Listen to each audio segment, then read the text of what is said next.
Good evening, everyone, and welcome to TFC Open Mic episode 27. Let me put my sub in you. And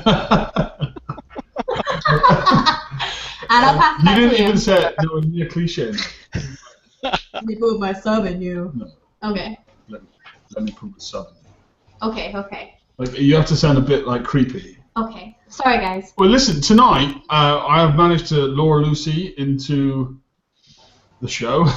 If I was going to say something else there, and so she's tonight. We're pushing the boundaries of Google Hangouts, and we've actually got 11 people tonight. So how about that? Is that a record or? Yeah. But, no, Lucy's computer's broke and she wouldn't leave me alone, so she said, hope it works. But anyway, guys, so thanks for everyone for coming on the show tonight. Good to see everyone here. How's everyone's week in VP been? It's been interesting. Yeah, it's been interesting this week. Testing stuff. Mm-hmm. Interesting in the Chinese sense of the word. Well, has there been any changes in the game since Wednesday's show? I mean, I've been I was working away kind of, so I haven't really kept up on the week's events. But what's happened this week? Anything good? I think it's just been chores and nothing much. Mm-hmm. Okay. Well, I guess tonight, like, we don't really have. Normally, we have a subject matter that we stick to and try and use that as our main piece of discussion. But tonight, we don't really have that because it hasn't been a crazy week in VP, not like we're used to. Maybe we should be thankful for that. But the raid's obviously next week, so we're going to have our pre-raid discussion on Tuesday. So I guess tonight, guys, you can just talk about any kind of subjects you want. I know there's a few subjects that have been quite popular, and someone mentioned earlier mega holes. So I don't know. I mean, is there any subject matters you guys wanted to discuss? I think raid is something that a lot will be focusing on. I think it's been discussed before as well, use of subs and specifically the elite S level targets, different builds on that. In fact, I've been speaking to a few people on a couple of builds. One in particular, which I don't think anyone has tried with, because the main thing is to go in and take out that big ship in there, and the hulks. That's for later. But it's a high speed, 70 combat speed on a Hellroth with all of the fire twisters. And I think if driven properly, because the first sub you go in with, if it's not a ghost crawler, it normally dies. This build, it can take out that 2 of the scouts and that big ship in one go before it dies, and it'll have very low armor. I will post that build up later. I'm just tinkering around with it, but it's like posting something that works is picked up by Kixeye immediately. So that kind of gets me thinking. Yeah, I mean, I think there's kind of a lot of mixed views about the upcoming raid. Some people seem quite excited about it. Some people seem to be thinking that it's just going to be another scourge. I know that's something you mentioned earlier, Brian. I mean, me myself, I don't know. I think I'm not really looking forward to this raid. I feel like I'm kind of sick of the targets already. I don't find them fun. And the Fury, all this raid is for me is money, because the Fury is gonna mean that I'm gonna have to do a lot of changes in my base, which are gonna be costly. So it's not something I'm not looking forward to this raid at all. What are you doing fun faces next to me? I'm not. It's just I was looking at you while you were speaking and I thought, this is weird, because I'm not saying it, and I'm like, well, say something. hi. No, just you talk. Well, are you looking forward to the raid? No. What subs have you got? I only built one of the new subs, and then the second one's building, so it's like a 14-day build each. So my second one finishes in 2 days. So I'm only gonna have 2 subs, and I can't drive them. And yeah, life sucks. Okay. You need rank on them. That's all you need. Yeah, I know. So, and I missed the opportunity because Liam built his subs after he won them in the first day. He built them, then obviously the VXP weekend, so he managed to rank them all. Same as most people that had built them, so I'm kind of in the situation where I've got no rank. if by some miracle in a couple of days, if you can even get them up to like 50% rank, mine were about at 60, and I did that campaign. The first 2 tiers were easy. That was no coin with a grease monkey. I spent 5 coins, and that was bad driving. I put up the video, and I made a lot of mistakes in that.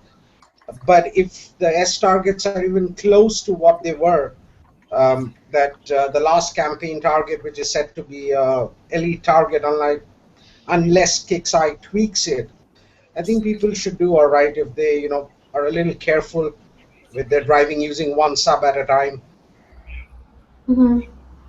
Another option. Sorry, go ahead. I was just going to say, I don't think I'm going to have the time to sit and rank them all with work, even up to 15% with work and everything, but I think you can get a bit of rank. I'll get a bit of rank, but I'll try my best at the raid and see how I go. I'll wait for TSM's help videos, no doubt he'll do one. He's already done them in the previews and that. He hasn't released it yet, that's what he said earlier. There's more to come, yeah. Oh. Yeah, I'll watch that. See, another... You've got to drive subs by the master. The actual raid. Professional sub driver now. You can drive subs, your life depended on it. Lisa, you're a better driver than Liam. I know I am. When it comes to subs, anyway. And base hitting. I don't know about that, but... Drives me up the fucking wall, that's about it. Sorry, anyway, go on, Peter, you were saying? I was saying that, I forgot what I was saying. That doesn't surprise me. It's okay. Listen, I mean, I've done a couple of tests today because of those nice, ridiculous targets that are out by the towers, and I managed to get one down to about 3 hours with 3 hell raves. So there is a way of doing it. But I'll just say, drive your subs like you're going to drive the hell rave, and you won't go wrong.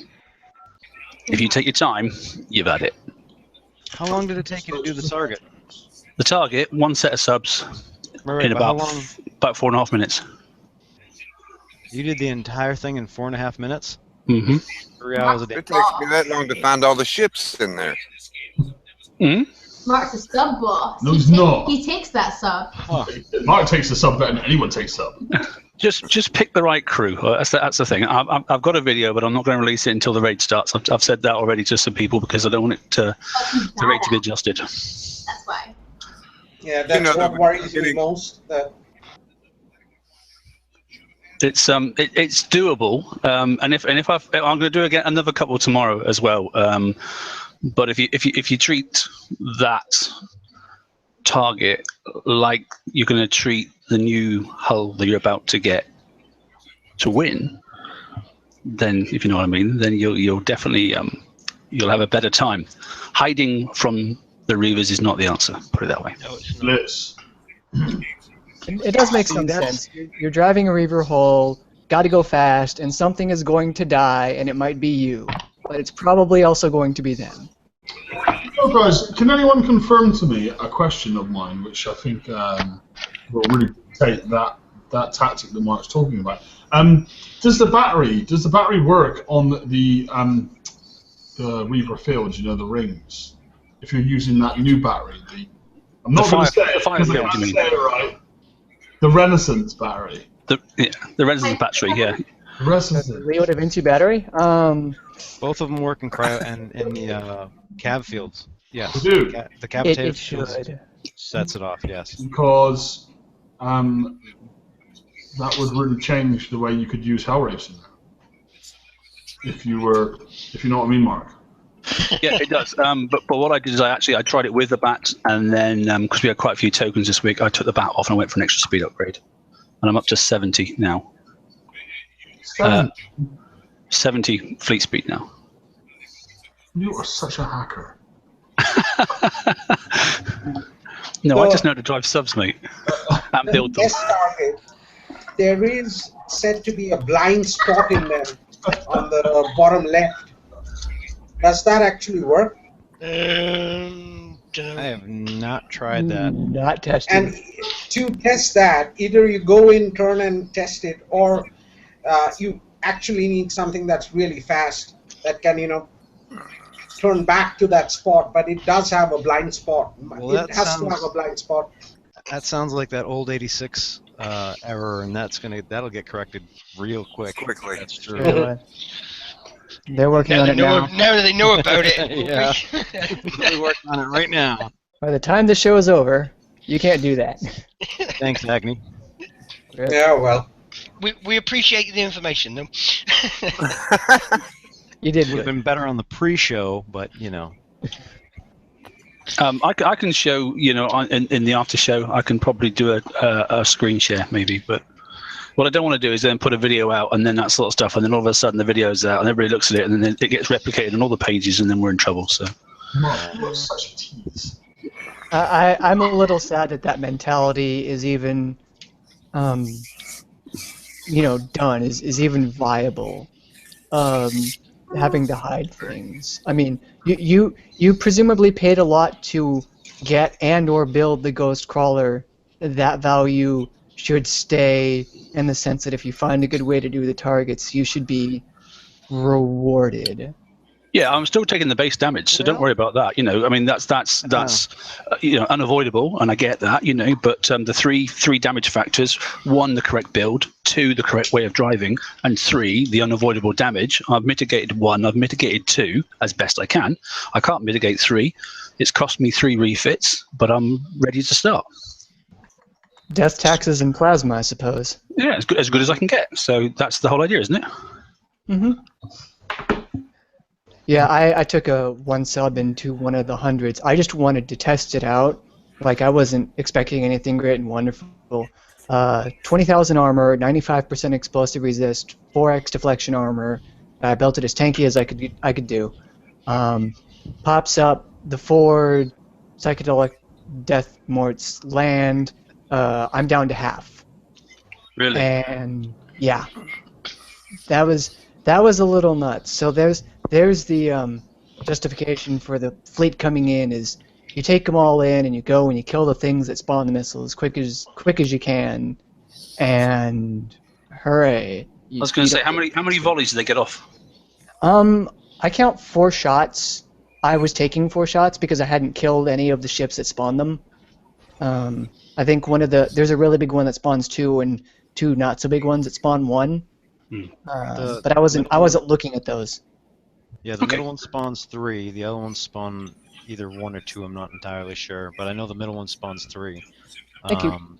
The Vanquisher tank works really well for those, but 40 minutes, hour and a half of repair after, not the best choice. Have you tested that recently or not? I have. You're still working at the moment. Yes. I did it this afternoon. It worked. Okay. I can see that being changed as well.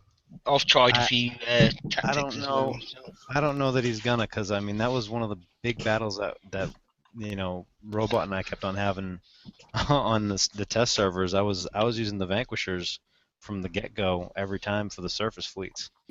Yeah, he was well chuffed with you. Yeah, he was. Not.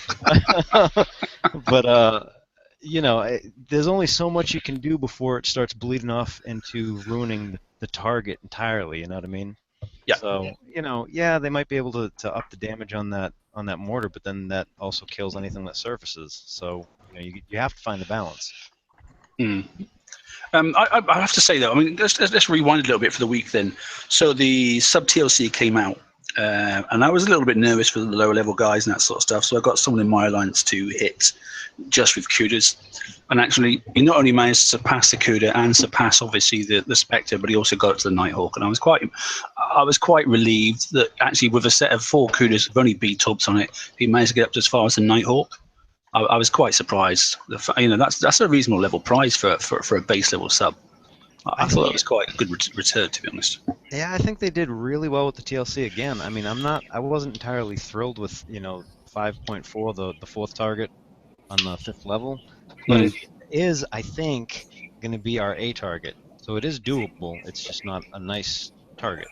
But overall, I think the TLC was really balanced for the people that needed to get, some of those subs. It was not that bad. It wasn't overpowered to people that were a little bit lower. And that last target, honestly, it was all tokens. It was just for people like that had all the stuff already. Yeah, but the 5.4 was needed. I mean, okay, it wasn't needed. It was needed. Let's be honest. If you're getting the 5.4, okay, then and look at the payout. What you're getting, all those tokens and all that, that extra. You're getting a fair. If you're saying it's getting you 2 fleets to kill that thing, and 2 fleets, for those hell races is probably 16 to 20 coins. Look at the tokens you're receiving and look at the trade-off. If you would actually do that as speed up instead, you're probably talking 100. So that's a reasonable return for your investment, really. Well, if you had the hell race, I mean, I was under the impression that it was there for the people that actually had the hell wraiths already. So I personally was like, all right, I kind of expected it, especially for the amount of tokens that you got. I mean, that was a lot of tokens. So yeah, I mean, I think it was fine in terms of for who they had geared it towards. It was a really big jump from the first 3 levels, though. 4 and 5 were 4 was a decent jump from the first 3 levels. The first level was you could do it with surface fleets, I think. Yeah, I mean, we're still in the areas of the uncharted water, aren't we? So we've seen, so that's the final target then of the final round, and obviously the new targets that have popped up with a slightly increased bit of EXP that are next to the relay towers. But we still haven't got defining answers to what the S set target and the final target in the A set is going to be. We're guessing that it's going to be these 2 targets, but it may not be. It may not be, and I mean, the reason why I keep on thinking that 5.4 is the A set is because it really didn't take 2 fleets. I mean, if I had not tried answering the phone and had the TV going and was doing a whole bunch of stuff, and I mean, I instinctively just stacked off and went to the side of the screen to go do something, and I just happened to be in front of my Vanquisher, so all my subs got killed. If I hadn't done that, I think I could have done that last one for about 3 coin, which is not that horrendously bad unless the payout sucks. So, I think I think the balance to all of these targets is going to be the payouts. I think that that 5.4, it could kind of be both the S set and the A set. Like how in the last raid cycle, 86 was a mega hull, and the first few iterations of the S target were a mega hull. The only real difference was the amount of ships in the target, or the difficulty of the ships, like how tough they were to kill. So you could just have the 100 be the tier 5, which was tier 4, because even Kix doesn't know what they're doing right now with the nomenclature of the targets. It could just be that, just lower damage, lower armor, and maybe take out a scout or 2. But basically the same composition. I think it'll be that, because then it's easier, it's cheaper design using the same basic layout for 2 targets. Yeah, and just scale up the damage and the health and stuff. Maybe. I mean, I know that they want us to. I know they want the S target to take us a little bit over 2 fleets. That's what that was the design spec for it. But as I had said before, doing that, it's gonna cost more, either in time or in coin. If that's the case, because these subs, 2 fleets of these subs is more in terms of time and coin to repair than 2 fleets of Apollos. So I don't know how they're gonna balance that, or if they even had looked at that. Perhaps they looked at that over the course of the week and started changing the hundreds. I don't know. And also, because you have to repair them to 100%, it makes some really weird decisions. Like, if your Apollos got wrecked pretty hard, well, you could kind of repair them to half and get them out and maybe do 1 more target before you go to bed or go to work. Right. But if you screw up and take too much damage on one of these targets, you might not be able to repair them fully. You might have to spend coin or just be forced to leave and not be able to do another target. Well, because go Yeah, the one thing I'm gonna miss is being able to go in, pop a coin on each sub, and come back out and finish whatever I was doing. That is gonna be a little bit of an annoyance. Understated as always. Imri, you got a topic for tonight, mate, haven't you? Oh, yeah. Slightly, because I know you PM me, mate, and you sent me a bit of a message. So go on. I think we'll transfer to Megaship Heaven, shall we, for a bit? Oh, yeah. I've been hitting far and wide everywhere for megaships this week, and I got quite a list for Kickside to fix, really. And thanks to you, I think the right person is on the job now. Yeah, I know you got a bit of a problem with the CMs, haven't you? Basically, because I don't think as yet maybe the CMs have quite understood the concept and the problems that you're facing, sort of stuff. Does that seem fair assessment? Oh, yeah. Being polite? I'm under the impression that they don't know what they are talking about most of the time. Okay, I mean, it's a very new concept, and to be honest, the only person I think that seems to answer the only thing with experience and knowledge and what it wants to happen is probably Raken, to be honest, at the moment, because it's his sort of like his area of the game at the moment. So what areas of the mega hole have you picked up that you feel the needs addressing so far? Well, so far I got 9 things on my bucket list. 9? Wow. I sent you the list, the update. Yeah, no.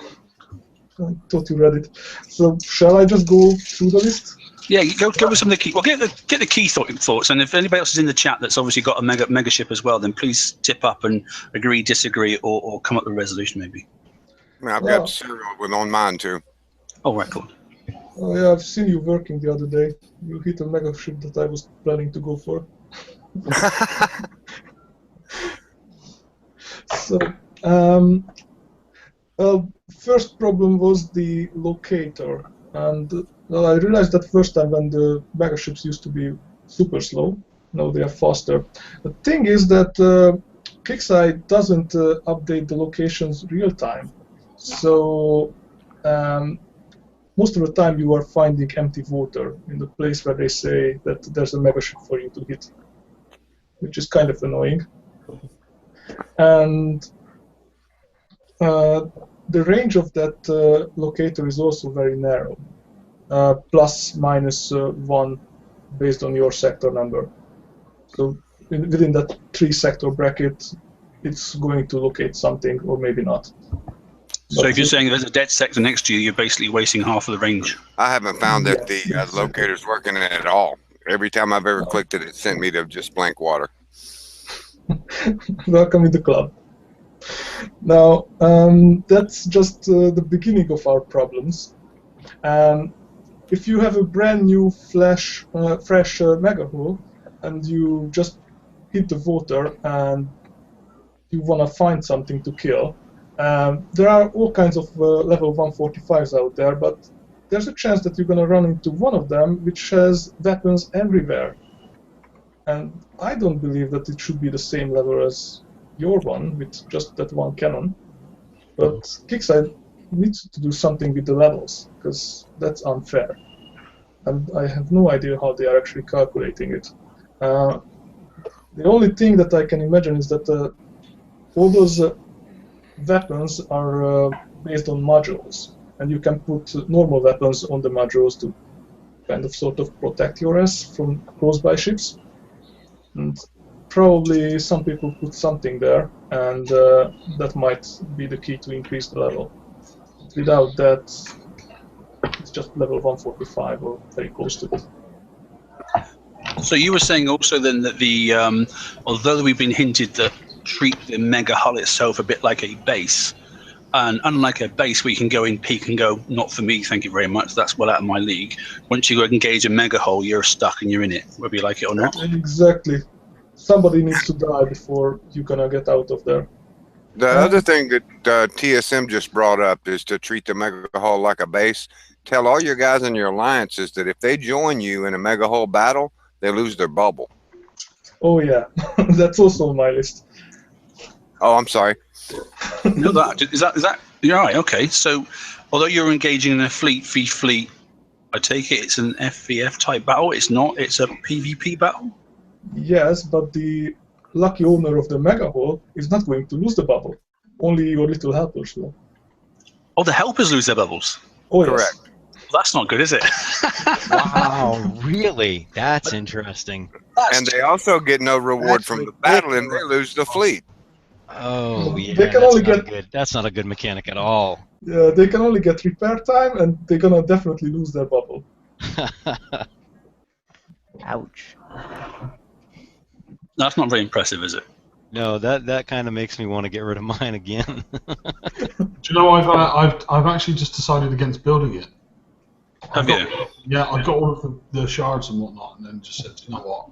I've seen I so many I complaints. thought you started it. No, I haven't. I decided not to start it because What, the Man of War? no, not the matter what. Sorry.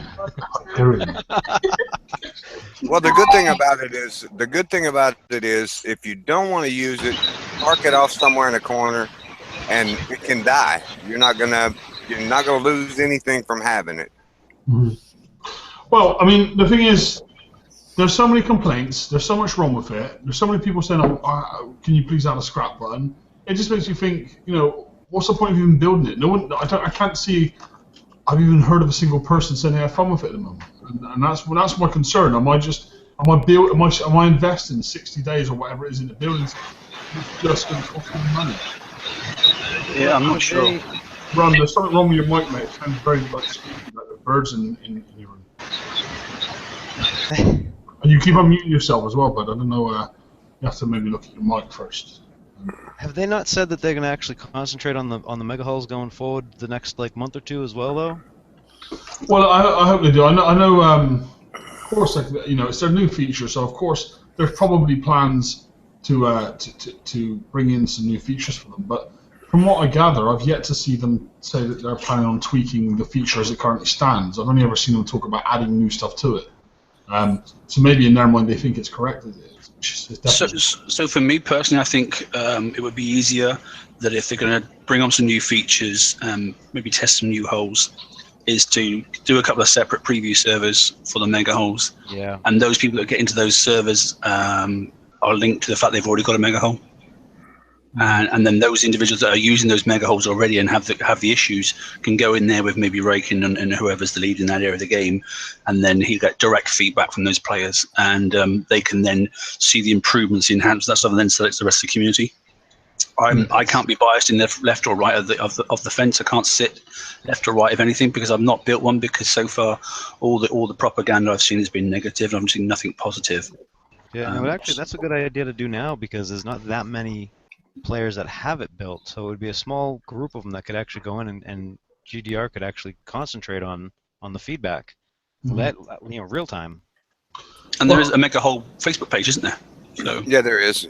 But I will say this, that if the mechanic catches on in the game, it is a fantastically fun thing to play with. I really hope it does, mate. I really hope it does. It's something I'd like to do, but at the moment it just seems, I don't know, it's not as overly complex. There's nothing wrong with it being complex. It's just that I don't know. It just seems the mechanics isn't quite right.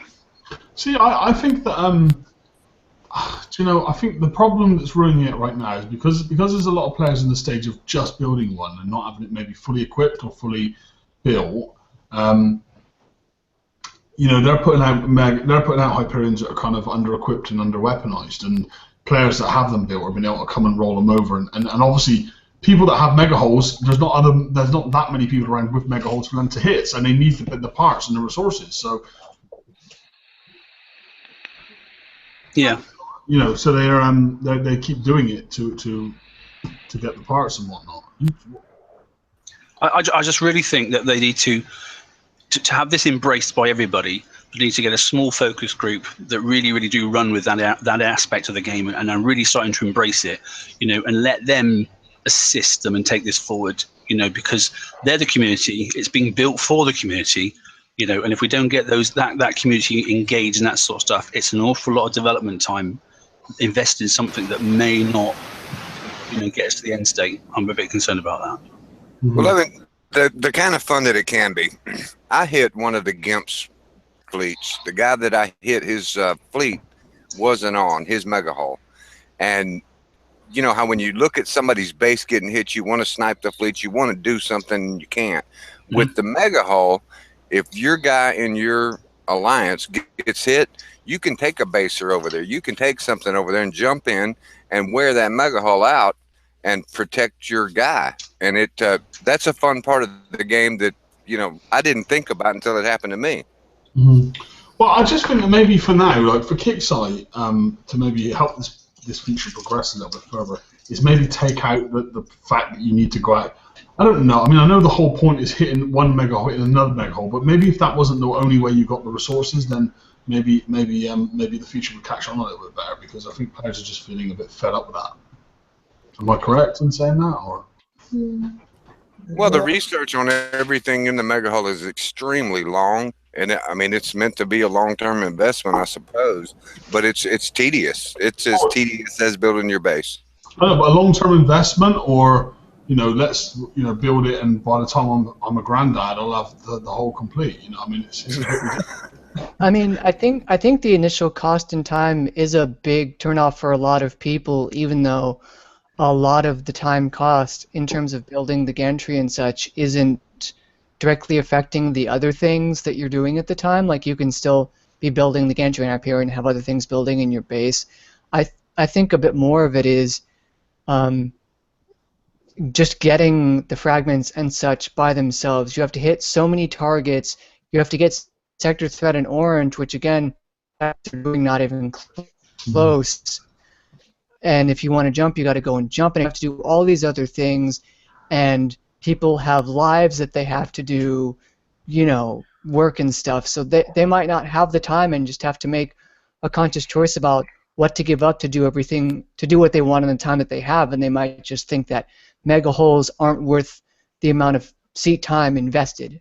Well, I mean, as someone just said in YouTube there in the chat, it was it suits me. Anyone that gathers resources to build items will simply have them stolen. It's completely pointless, as you can't protect your hull 24/7. And I think that's very simply sums it up. I mean, that's exactly why I don't want to build one. I can't be bothered to build one to then go sleep at night and have everything I've worked for taken away. And it's just, I just cannot be. It's just one more thing that I need to worry about, protect, and potentially invest time and coin into. There's meant to be a fun aspect. That doesn't cry out any kind of fun to me. No, Well, I mean, I'm probably gonna let mine stay blank when it gets done, because I had the mentality it's a set it and forget it, get the stuff, stop the build, and just ignore it until it's done. But now that I'm hearing all this other stuff from everyone else, where you have to get so much titanium and then uranium and then time that you have to put in for all these bits and pieces, and if someone comes and hits you, well, you lose all that. Right, and you lose days worth of research, not moments. Not just collecting it. It's days of research, and they take it then. It's gone. That doesn't sound like fun to me. Well, actually, there's a way around it.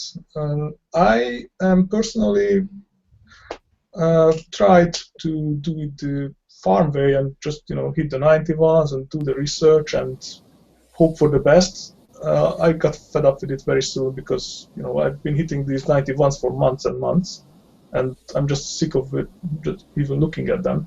So I went out and started hitting mega holes instead.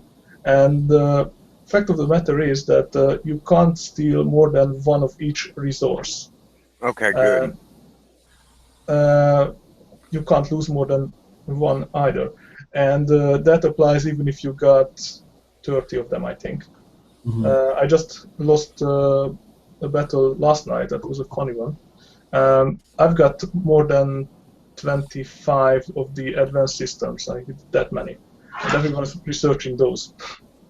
I'm not like slagging the feature, because I haven't built one, so I can't really go out there and say, oh, it's terrible, and slag it, because without building it, I don't actually know.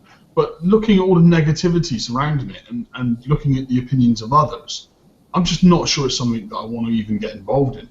I think the problem is that most people are kind of used to the old ways how to do things. Like, if you need resources, you go out, hit the salvage fleets, and bam, you're full.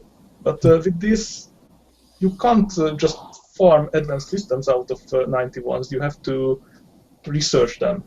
And it takes a whole day. But if you go out, hit 2 mega ships, and get 1 from each, then you are already at +1, even if your mega ship is going to get beaten a couple of hours later on when you're sleeping. I think for me the concept is the mental transition from treating a ship like a base, because you expect the ship, which does move, to be a ship. And for 5 years, I've played, doesn't matter what size the ship is, the ship has always been done in a certain way. And having that transition of treating something that moves on the sea, that can go to another sector, utilize it, but inside it, when you actually go into the planning of it, you have to treat it like, each module, you've got to treat it almost like a turret in your base and that sort of stuff. And then you've got to work on those bits, and you've got to add the bits to it. It just throws your mind a little bit. And I think people just want to be able to go build it and then just go play with it. And then they go, oh my God, I can't. Or I can, but it's shit. Because you haven't got enough modules, or you haven't got enough X. Now, there's lots of upgrades coming this week. As Ron was saying, it's a shame his mic's not working, because I know he's very keen into this, and I know a few other players have as well. And I'm on the Mega Hull Builders page simply because I'm bleeding it for as much information as I can, so I can put it across those individuals that aren't, that are in the TFC. But also I'm trying to add to it as well, so I'll pass any information across to Raking that I can that benefits in everybody in the community. But I find it's very hard still myself when I go in and watch these Mega Hull fights, and I've watched quite a few recently. I'm hoping it's more interesting for the individual that's doing the fighting, because for the viewpoint, it isn't. I'm maybe with hiving that's coming and that sort of stuff, and maybe with the fact that you can get a lot more, like you say, the 8-ship battles and that sort of stuff together, it might pick up. But at the moment, I think everyone's particularly cautious to go down that avenue just because of the time factor. Well, I think we at least for me, I feel that I have enough to do already. I have enough to do with the free time I can give the game, which seems to be getting less and less as each week passes. But I'm trying to give the game at least 2 to 3 hours a day, certainly an hour a day at the very least.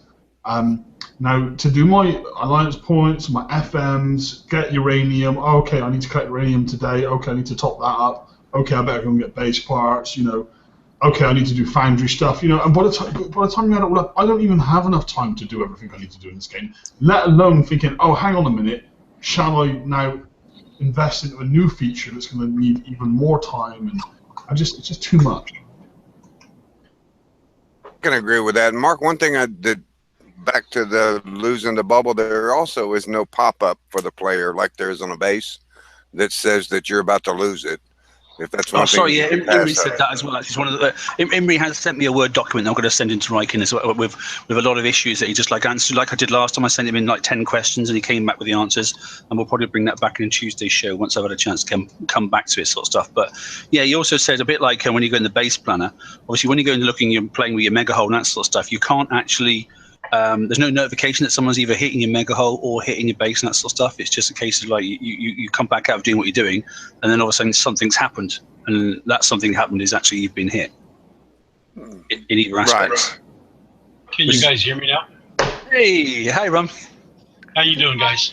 There good, mate. we go. Right, so that's a third Mega Hull player we've got in the chat, so that's ideal, mate. So do you want to go through your experiences, buddy? Yeah, I do, and it's being underrated as much as it's being complained about. It's actually going to bring the alliances into it and make it very, very, very interesting. We had a battle today with Zia, and the problem that we're running into is there's not a manual out to explain how it works. That's the biggest problem we've got. Once you play with it, once you get around, what it is an alliance base, for lack of a better term, to where you and 4 friends can come in and defend and fight. We had a battle today with Zia. They had one guy come in and attack one of our allies or one of our alliance's Hyperions. I joined in with subs and killed the guarding fleets that they send in, the defending fleets. So they weren't expecting that. Then we had 2 other guys come in and attack his superior Hyperion to where our guys was, because it was basically a new one. Mm-hmm. So there's a ton of fun to be had, and everybody keeps talking about the old battles where you used to have 10 to 15 to 20 fleets. It's staring us in the face. We just have to embrace it. Because not only will you have these fleets come in to defend and attack the other Hyperion, you can also get snipers on the outside of the boat trying to take care of the other fleets. It's just a wide open battle waiting to happen. Which is great news, but you know, it's great, and I like that concept. But you need to be in the alliance. I can see to which probably 5% of the alliances this is going to be interesting towards. You know, because I think a lot of the alliances are only in alliances just because they want someone to chat to, other than in comms chat. You know, right. And that you can tell that by a Monday night when you go and do your rally points, that sort of stuff. Where some alliances, they're either all identical bases or all the bases are bases that probably haven't had any work done on them or any collaborative work done in an awful long time. And I think that's the same. I think probably 75% of the alliances won't even look at this aspect of the game. But also, if you do send in 4 or 5 fleets, that's a lot of people doing a lot of fixing. With a no reward for the fleets that are going in is my issue. If the fleets could steal something too, it'd be great. And that's it. It's the fixed time. So I still, you know, and I'm an advocate of this, you know, and it's one thing I'm going to push, you know, and I'll keep pushing it. I think if you bring in a fleet to go and help out with Hyperions and that sort of stuff, that fleet should have a separate repair slot. Maybe, you know, if that person's got a banking area that you can bank that fleet in, so you're joining it, then that fleet should fix separately and should fix cheaper. Yeah. Right. All these are new things. All these are new things that they should have had fixed in the beginning, but they haven't yet. And it's great ideas. If they had, you know, like we've got that, what is it, the 15th spot or whatever it is in our dock to repair the guard plate now. If they had one of those set aside that you could repair it cheaper. Well, I mean, see that again is a scary thought. To see you can have 5 fleets either side as well as your Hyperion. I mean, just add up that repair time. 4 fleets. 4. I mean, that's a lot of repair time, you know. And a lot of pressure on alliance players, because you know the person with that Hyperion goes right, all right, and then all of a sudden he's getting beat. He's right. Somebody get some subs in there. Do it now. And that person's like, I can't afford to send my subs in because if they get blown up, I can't use them tomorrow when I want to do X, Y, and Z, or I want to use them again in an hour's time. You know. It's a battle trying to fucking keep an alliance active and together, and you know, not fucking all retiring. Let alone trying to get them to throw fleets into a Hyperion. I mean, I don't see that being washing very well, to be honest. It actually does. We folded an alliance this week and we joined in with BS3. And the people in BS3 only had 1 Hyperion prior to mine showing up. And for the last 2 days, we've had nothing but a huge laugh and a lot of fun playing with these. Okay. Well, I wish I was with you I wish I was there to see it as well, because like I want to have some optimism for this feature. You know, like I would like to believe that it was a good idea, but just right now I just don't feel like that, you know. But I wish I was there to see that and to share that experience, because I think it would probably have changed my opinion. Well, my fear with it is that it's going to be like the Drac bases right now with the uranium bases. It's another thing on the map that a lot of people are, you know, the higher level, higher tech players. But how many times have you hit a uranium base in the past 6 months, or a parts base, the regular sub-core base? Mm-hmm. Well, I mean, I guess we've got to bear in mind that we are still on the tip of the iceberg for this feature. And, you know, Kixeye did say that we were basically all taking part in an open beta test of it. So I guess they could change it a hell of a lot. I guess we've got a lot of features to come.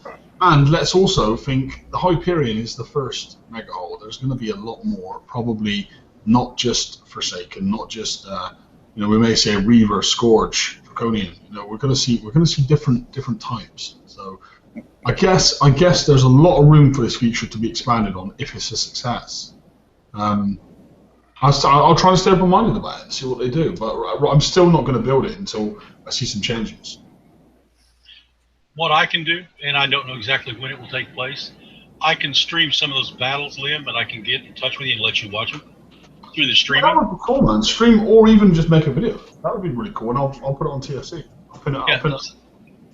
Do you know, it'd be really good to I have to say that, because, you know, even if you're just in Alpha World or Delta World or whatever else, and just say, you know, get a couple of alliances to go next, you know, maybe on the Hyperion page and that stuff, or the Megaship page, just go, next week's battles, we're all going to go roughly to Delta. and then basically you could sort of like post up on the page and go, right, we're battling in sector 345 today, and that sort of stuff. We're going to do 3 hits at 6 o'clock, whatever it is in kickside time, and then everybody we can all scoot down to that world, down to that, and we can take it in turns to view and just see. Or let's say, or video it, but it's better to see things live and just see how it rolls out and how it plays and that sort of stuff. And if you happen to be in that sector, you can also see the sector comms chat. It's almost like a selling point. Yes. I mean, it's as much our game as far as I'm concerned as it is Kixie's game. We're the community today, and hence the reason we're doing these sort of shows. We want the fun aspect, and it's the fun aspect that I'm finding it hard to, because I can't involve myself in it yet because the timeline is just so massive. I think George has got to go due to a storm rolling in or something. So. All right. Okay. Cheers, George. Stay safe. Safety first. Always wear rubber, and we'll see you on the other side. One thing I know that you guys have wondered about, and if we need to let this die, we can let it die until we get a little more experience. If you want to consider it, the Hyperion owner is basically like an AWACS. It's better for him to guide the rest of the alliance on where to attack and where to hit, because he's the one that gets the first bit of information to see the configuration on the other ship. Right now, most guys will go in and attack from the rear because the Hyperion owners don't have weapons facing rearward. So it's easy to get in and attack. So I can go in and look and say, what the hell's Hyperion, and say, okay, he doesn't have weapons, attack from the rear. Because if you make a mistake and attack from the front, you can lose your fleets real quick. Mm-hmm. It's a blast, but I understand a lot of people are questioning it. Well, yeah, I guess. I mean, I feel like maybe I should just build it, and maybe I should just experience this myself and make my own decision that way. But I'm just so apprehensive because of the investment value. Like, my fleets are very up to date and current, and if I look at how they were at the beginning of the year, they were very outdated, and I had to scrap most of them. And I've worked so hard this year to bring everything together and get my base up to speed and my fleets up to speed. And I think if I just now start investing time and maybe even coin into something else, then I'm going to lose the slack there and start going outdated again, and I don't want to get in that position. I understand. You got to keep up with it, just like everything else in Battle Pirates. The one thing that I can say, Liam, that may make this a little easier: how often does your base get hit now? Well, it's been every day consistently for about 4 years, but recently I get hit less because I've got a good base and no one seems to bother. Exactly. When they get to the point that they can't pop your base, which is where I don't hang out with you guys, the big players. I'm a level 115. I have a decent base. I get through. When they find out they can't hit your base, they're looking for something else to do, or they get bored. The Hyperion is the new something else to do. Mm-hmm. Well, that's the thing, that if you kill so many Hyperions, usually the problem is that they don't know where your Hyperion is when they realize that you killed them. So what do? They come back and hit you and your alliance mates all over you. Sure. It just spreads it out. It spoon feeds the game to get people back interested into hitting. With my mega hull, I'd like to see the 24-hour R&D reduced to an hour. 30 minutes. I wouldn't mind losing it then. I agree. If I've got to do an R&D for 24 hours, the fact that people can steal res, this, that, and the other, but I'm not going to sit here for 24 hours. I had my mega bump last night, which is not a problem. That's not a moan. They took a 24-hour R&D off me, which is a moan, which means now I'm 2 days behind on what I want to do next. If I don't get it again, now it's prepared. Do you know where I'm coming from? It's a big if. They're just going to bookmark your hype. They're going to bookmark you, aren't you? And then go, well, I can beat him, so I'm going to go back again. You can't bookmark them. You cannot put a bookmark on them. Yeah, but you can bookmark it in the normal game, can't you? You can just bookmark that person's base. Yeah. Yeah, but you still won't know where the Hyperion is. I can take my Hyperion. How many Drac bases are there per sector? Well, it's 25, isn't it? Okay, so 25 Drac bases. I have 2,500 different places to hide. From sector 200 or 201 to 300. The point I'm trying to make there is I don't mind losing. If I've got to go out and get uranium, titanium, for an hour's research to get something back that I've lost, I haven't got a problem with that. But to wait 24 hours for somebody to come along, and then that puts me 48 hours behind because I've got to wait for it to repair, R&D it, somebody else pinches it, I can't keep up. That if they with the allies and what's the other thing we've got to build? We've got the two, haven't you, at the moment? The two. All you need is at least one of your alliance mates to give you a hand. Go somewhere, hit one Hyperion with a titanium logo next to its name. Usually you're gonna get an advanced system out of it, which is 24 hours back for you. Absolutely. See, that's the experience that a lot of people haven't seen yet. Since the Hyperions are so new, if you have one or two ally mates with you, they're not gonna take any damage. Okay, you're not gonna take any damage, and you're gonna get your research. Yeah, but I'd like to see the research down. As I said, 24 hours is too long. Hour and a half, I'll go out and pick up resources. If I lose 1, 2, 4, it makes no difference to me as a game player. I was just thinking, so how about to pick up the interest, how about we have a preview server where 30 minutes before the preview server goes live to the general public, say 25 Hyperion owners going first. They had then 5 different alliances basically, so they can hive them, that sort of stuff, and so on. And then the remainder, another 100 odd people can come in after that, and then they get allocated one of those 5 alliances. Those Hyperions in there are all built and that sort of stuff. You can fight for 2 hours, Hyperion by Hyperion, that sort of stuff. It doesn't really cost much to fix and stuff, and they can showcase exactly what's going on. Absolutely, it's a great idea. Yep. It costs nothing to nobody. They can make their own kickside videos from it and that sort of stuff. The community is playing with these damn things and not spending 5 months building it all up. So that's basically what it is. Exactly. I was very surprised to not see a kickside video of like mass mega fleets fighting. I thought that would have been the thing they should have like released this with and said, hey, look, this is the cool shit that's going to happen. You would have expected to see that, and I'm very surprised that Kickstarter didn't do it. Just their own employees jumping on their own test server, giving each other Hyperions and a couple of little teams there, or calling a couple of and just saying to right, okay, TFC crowd, who do you know that's got the best 5 Hyperions, that sort of stuff. Give us their base IDs, and we'll call them into a private server, and they can battle against us, and then we're going to make a video out of it. The absolute most boring thing that you can do with a Hyperion is to fight another Hyperion. The best thing about this is the ally mates that join in. I was running around. I had 8 victories and 1 loss last week. And the 1 loss, I got smoked so bad it was embarrassing. And that was because he had 4 other ally mates come in, and I only had 1. Yeah. And it was just, I was sitting there going, okay, I got to get back in the game. What have I got to do? I was ready to go for more. Yeah, but the concept is good.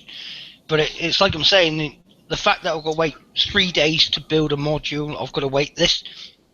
My biggest thing is the res, how long it takes. The 24-hour one, the half-hour one I can live with. 24-hour one, it's not happening with me. I think with the damage thing, and LB just said it in there. I still think the idea to stop yourself getting hit is just running up and down your world. Yeah, but my engine. I would increase the map speed, so you can't do that. Yeah, you can't do that anymore. No. Oh, really? No. Oh, yeah. Isn't it you upgrade the engine or something? Yeah, I've done it already. No. My biggest advice to anybody who wants to build an Hyperion, do not upgrade your engine until your Hyperion is fully loaded and running. Yeah, I just have it creeping up and down the world. That's what I would have it do, and no one can hit it. Great idea. That way you can attack when you're ready. My engine is not upgraded, and my map speed's still up to like 260. Is it? Yep. Yes, my engine is not upgraded. Can you not put heavy plating on it? See, now you're thinking ships again, mate. There you go, Liam. Anyway, look, Liam, I'm not going to steal your thunder, mate, but we are sort of like in the last 5 minutes of this stuff, and we've only had two subjects, which have been big ones, I have to say. But has anybody got anything else they want to open up with? Well, there's still stuff to cover with the mega ships. What I'm going to do, mate, is I'm going to take your document, and then I'm going to take it across to Riken, and then we'll cover it on a Tuesday show, and we'll do it as a feedback forum, mate. If you're all right with that. Yeah, that'll work. That'll work for me. All right. Why don't you post that on the page, Mark, so that you can get some comments on it from the rest of the people that have them. Yeah, well, I'm going to push it to Rakin first, and then what I'll do is I will. It worked very well last time, and most of it he posted up on the Kixie forums as well, because he always wants good feedback and that sort of stuff, positive or negative. It's still good as long as it's constructive. Volunteer my services to Rakin. I'd be more than happy to do that. Yeah, I'll give him some people's base IDs that have got good builds and that sort of stuff that are using it regularly and those sort of things. So I know about 10 people now. So. I'll offer that idea up to him as well, and he may come back. Bearing in mind for us guys that I'm talking mega holes as well. We are just about on the back of a main raid, so perhaps the information might be a week after the raid. Give you a little bit of time, Mark. Yeah, I gave him 10 days to come back to me last time, so and it can be the same time. But without sounding rude and overstepping, it'll give you a little bit of leeway there rather than. Put it this way, mate. He came back to me in 2 hours last time. He was that keen, and that he's that wound up not wound up, that geared up for making this work. That he's really and he had the answers were very good. And everyone's seen them sort of stuff that was interested in reading the responses. And I even put it on the Hyperion Club's own Facebook site, and it went onto Kixie's own site as well. So, it's out there. But it's something I really wish that does go forward. I just find it really, it's the same as anything. It's a bit like starting probably a new game. Finding your feet, and this is a game within a game, is extremely difficult. Extremely difficult. The mega hole is, as I said, I'm gonna harp on about this. The research at 24 hours really is putting me off this mega hole concept. Mm-hmm. Well, the fact. Go on, sorry, Liam, go on. No, carry on, sorry. I didn't mean to interrupt. The fact that they can steal the resources off me isn't irrelevant. The fact that I've got to wait 24 hours.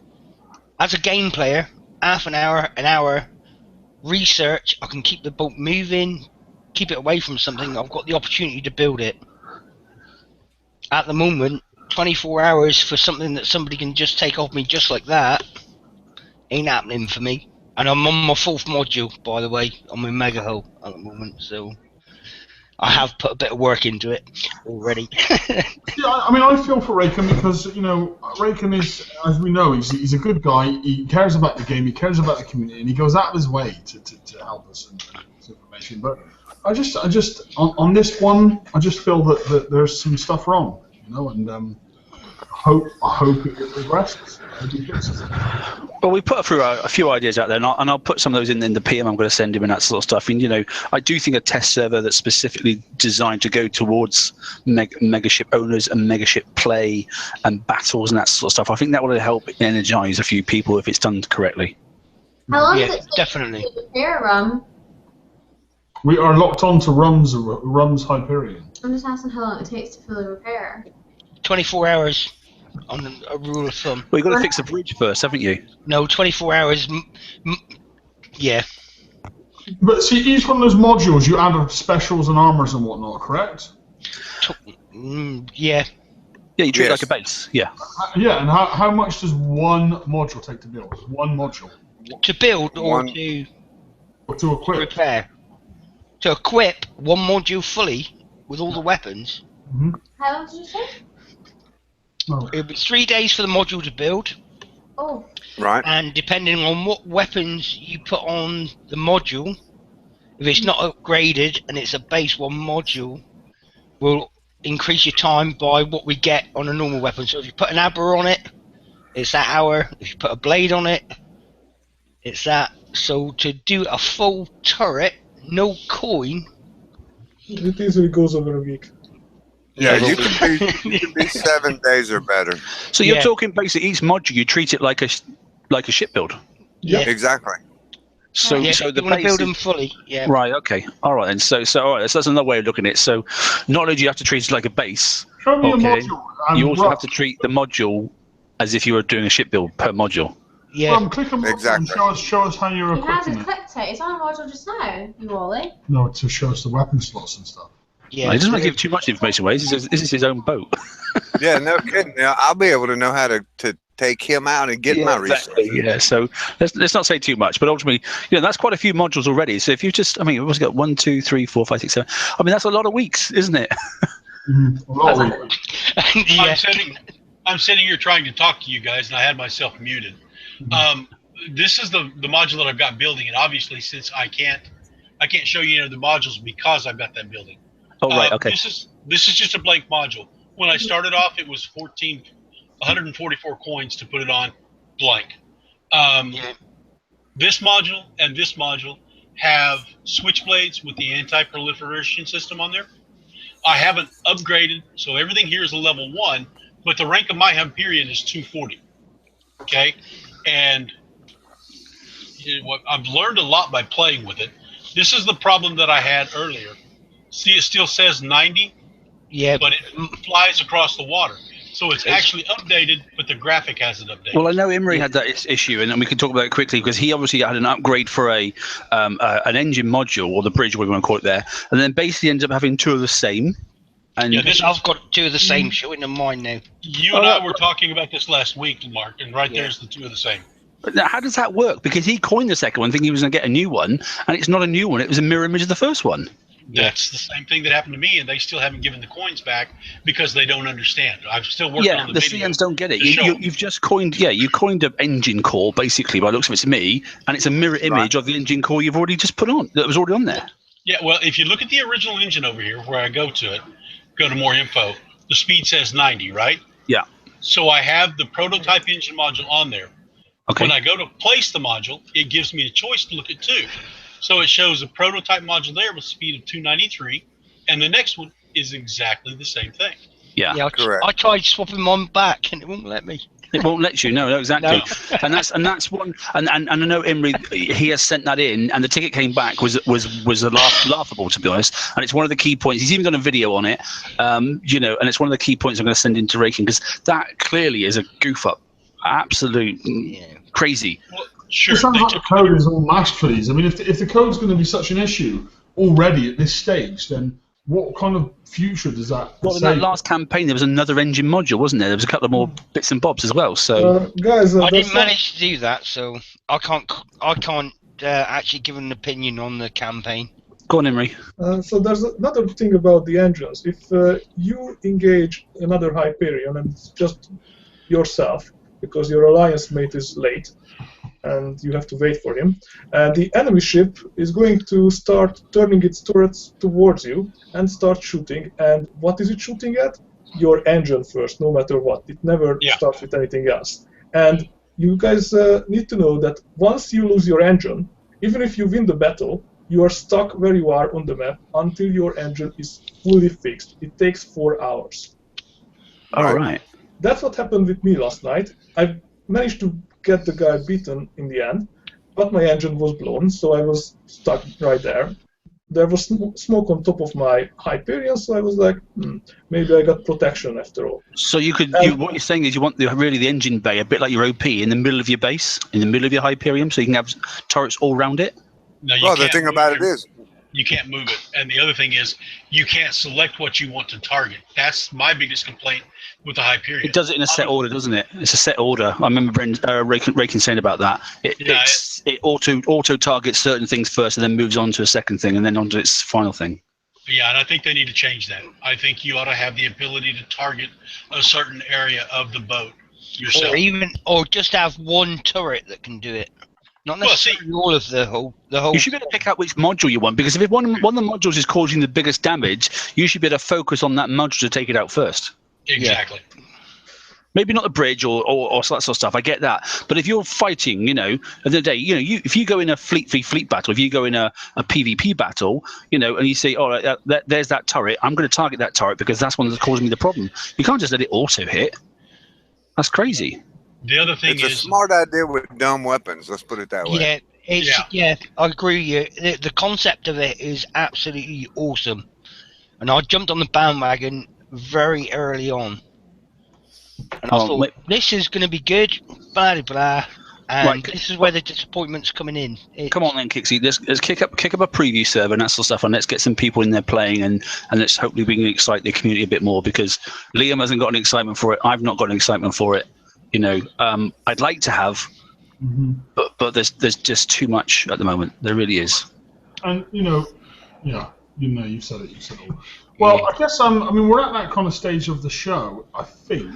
I've got nothing else to say. Where we're going to look to wrap it up. Okay, mate. Well, I would like to say something. Since you started the show with the name of the show was a sub in you, you didn't bring on the special guest Jared from Subway. No.